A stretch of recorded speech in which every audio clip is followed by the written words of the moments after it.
Hi and welcome back to 𝗕𝗘𝗪𝗏𝗀𝗀. We wanted to kind of do another quick video on 𝗲𝗲𝗏 this time. I want to make sure that you guys are looked after in the sense of what is going on within the space, what I'm seeing inside the data, so you guys can be prepared for whatever comes your way. Obviously in line with what we've been talking about with Bitcoin and all the various different things that are going on there, we do have a pretty interesting move here with 𝗲𝗲𝗏. So as we get into it, if you find it useful, hit the like button. I do appreciate that. If you happen to be new to the channel, subscribe, tap the bell, and you'll be kept up to date with everything that we do here at 𝗕𝗘𝗪𝗏𝗀𝗀. Right.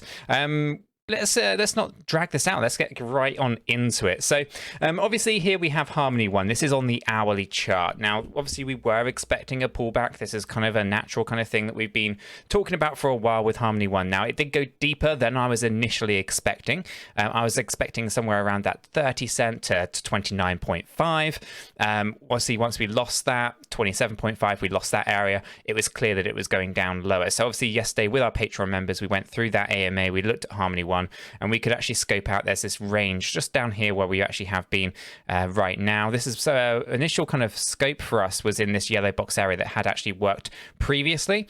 This area was basically 18.8 through to about 20 cent. And you can see that actually we do it down a little bit lower than that in this pullback. And you can see how we bounce from this lower bound just down here of about 16.4. And we're starting to push up. Now, of course, the stochastic RSI is overbought. So we are still quite aware of that. But again, this is very, very close to our expectations in terms of pullback. Now, obviously, as you can see here, 𝗲𝗲𝗏 has taken a beating. Lost, pretty much across the space. You got some pretty big pullbacks on many coins. In the case of 𝗲𝗲𝗏, it's a 56% pullback. And again, it was a deeper kind of pullback than we were expecting, but it's still very valid in terms of a trade that is going on here. Okay, so we are potentially on the horizon of coming back down into this lower range. I do expect some more volatility. I don't think we're completely through the woods here just yet. And you can see, obviously, right down here where we've been wicking is also an area of interesting support in this triangle before we got the break to the upside. Okay, so I'm going to just quickly highlight this this zone. I'm just going to pop this way over here. Actually, let me just put that here, so you can see that this is an area of good support previously. So I imagine that this is actually still going to hold out even despite the volatility. We might wick down a little bit lower. There are a couple of areas here at about 15.6, but the expectation is not to go down lower than 13.4. That would invalidate the entire move. So we obviously know what would cause invalidation and what would basically void this particular trade and this particular push to the upside. Okay, that would basically come in at 13.4. So if it drops below 13.4, then we reanalyze the entire market, whether or not we want to get out. I don't personally, think about exiting out of long-term positions like 𝗲𝗲𝗏 in these moves, but feel free, obviously, if you do invalidate that and you want to kind of manage your expectations and manage your downside and your risk and all that kind of stuff, then obviously, do pay attention to some of those invalidation points. So obviously, this trade, it actually goes and moves up from that 13.4. We pushed up into that high point. This is actually just a little south of the all-time high. Okay, I think that was like 37.6, something like that. And then we're pulling back down. Okay, so originally, as I said, we were expecting 30 cent. Then we were expecting 27. We lost that. It was clear that it was going to go right the way down into the next areas between 18 and 20. Obviously, it dropped down a little bit lower, but it's a wick down. And we've actually come right back up into these higher ranges. I'm currently trading at 18 cent. Okay, so do expect some volatility. Do expect us to come back down into this range. I don't think this, I guess, volatile moment in time is over by any stretch of the imagination. We just look at Bitcoin to really give us a bit of a guide as to what is going on. I did a whole video on that earlier, so do check that one out if you haven't seen it.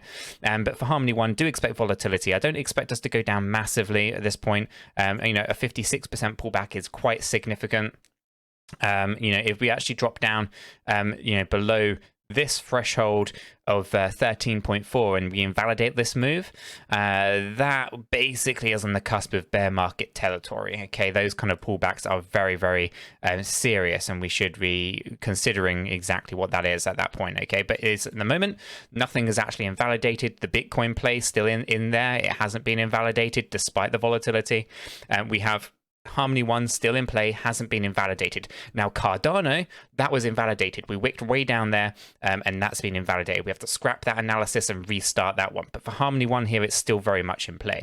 Okay, so obviously riding that up, where does this go? Well, potentially we have to now just move this around a little bit.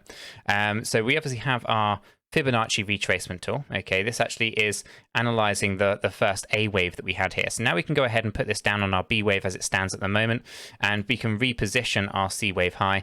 This now comes in at about 46 cent. So as you can see, we've got a little bit of variance here. So this yellow box zone that we just highlight here, it actually looks like it's coming in a little bit lower. Okay, between 41 and up to 47. That seems to be the range. That's quite a big range, but again, there's a much bigger play also all the way down here with our B wave. Okay, so that's on the weekly time frame, and again, when we actually analyze that one, that's got a totally different invalidation point, so we'll go have a look at that in a moment. But on the smaller time frames, this pullback that we're experiencing right now, this potential pullback, it is quite low. It can still go lower, but we do not expect it to go down lower than 13.4, and then obviously that takes us up into new all-time highs based on the 1-to-1 ratio with the A and the C waves. Pretty standard stuff, nothing really to be overly concerned with, other than the fact that I'm bought in far too early, clearly. But ultimately, I think a lot of people were buying in around the kind of 30-cent zone. Chris got in at 25 cent, but he also doubled down and bought more at 18 cent. I am probably going to be back in the market here as well, also accumulating more Harmony One around this point here of around anywhere between 16 and 18 cent is it's a pretty good deal at this point, and I am expecting it to be hovering around here for a little while yet. But obviously, I'm very aware that if we do actually move down to 13.4, that's an invalidation point. Now, obviously, I enter these positions knowing that I'm quite happy to hold this thing long term. Of course, analyze yourself, what you want to do, etc. Now, obviously, I'm not a financial advisor. I can't offer you financial advice, but that's just personally what I do.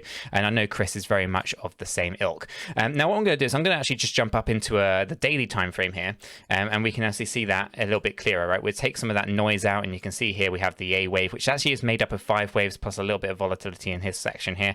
And the reason that I can't put this up here is literally just this blip. It kind of pulls down. I mean, you can obviously count it that way, whatever's easier for you. I like the nice neatness of this, but yeah, I can put it here as well. And so basically we have 5 waves up, and effectively we're waiting to see this kind of play out here. And the reason that this could go down lower is we haven't got clear wave counts on this daily chart. We have this huge pullback here. Now obviously on the smaller time frames, you can see the waves in there. And we're looking for that C wave to actually come down into this low range. But as you can see here, big A wave up, a big B wave down as a corrective move. And now we're looking for that next push to the upside. Okay, so that's still in play unless, of course, we drop down lower than 13.4. Of course, there are other things that are going on as well. Okay, and that's on here as a part of our weekly time frame, right? On our weekly time frame, we actually have this moment in time from June 2021.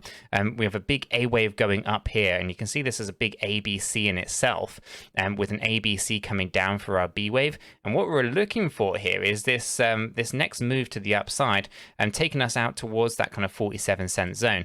Now, this obviously would only get invalidated if we go down, all the way down here, right? Effectively, this B wave could potentially not be finished, right? Because this effective C wave actually never went higher than the all-time high. So it's very possible that this comes all the way down here and still is very, very valid. So again, just to be mindful over these kind of movements on the smaller time frame, they do mount up to something quite significant on the larger time frames. And right now, we've got a lot of kind of confirmations about new all-time highs here without any invalidations just yet. So for Harmony One, we want to be cautious. We obviously do have the micro, the smaller time frame invalidations getting closer, so we want to be cautious over 13.4 cent. But on the weekly time frame, there's nothing here to be overly too concerned with. We've got quite a long way down before we start to really get overly too concerned with what is going on with Harmony. There's a lot of support in these kind of lower ranges as well, but ultimately we are where we are, and we should be prepared for whatever does come our way, whatever happens with Bitcoin, it is going to drive the market. Harmony One has been performing incredibly well up against Bitcoin when you compare the two assets, and obviously up until this point here where we were expecting a reversal, and obviously that's where we start to see the differences. But ultimately, I do expect Harmony One still to continue to do well. The fundamentals of the projects are still plowing on, doing some fantastic things. That hasn't changed. We've got the Bitcoin bridge just around the corner as well. Obviously, there's so many different things that are going on with the Harmony One ecosystem. It's definitely something you want to do more research on if you're not overly familiar. Overall, I do expect some more volatility. I think there's going to be some good opportunities to buy up some Harmony One at some discounted rates, but do be aware of that 13.4 invalidation point on the smaller time trades. But longer term, things are actually looking not too bad. So guys, I'm going to leave this video there. Just a brief update on Harmony One with what's going on. If you have found it useful, hit the like button. I do appreciate that. If you're new to the channel, subscribe, tap the bell. You know, why not? It's completely free, and you're going to be kept up to date with everything that we do here at Cheeky Crypto's YouTube channel. There's also in the description down below links to our Discord server, completely free. Join us there. Fantastic community, talking crypto 24/7, and we'd love to have you down there as well. Right, with all that said, done, and out of the way, I hope everyone has a fantastic day, and I'll catch you all in the next one.